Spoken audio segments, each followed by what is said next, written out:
Hello everybody, welcome back. Today as well we have got you another video. In this video I'll show you how you can save WhatsApp one-time images but before that, please make sure to like our video, subscribe our channel, and yes, without any further delay, let's get started.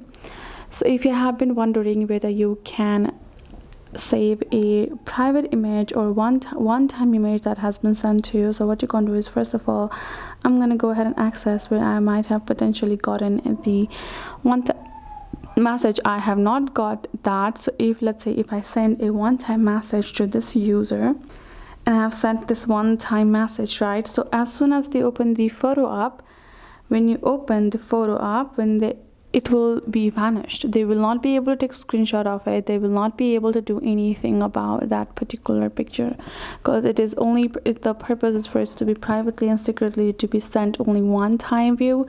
So what you can do is, if you cannot take a screenshot or screen record the process, you can simply go ahead and take any other device, any other mobile phone, and when you open the one-time picture, you can click a picture with another phone of yours, and that's how you will be able to see the WhatsApp one-time message, and it will simply be saved in your gallery.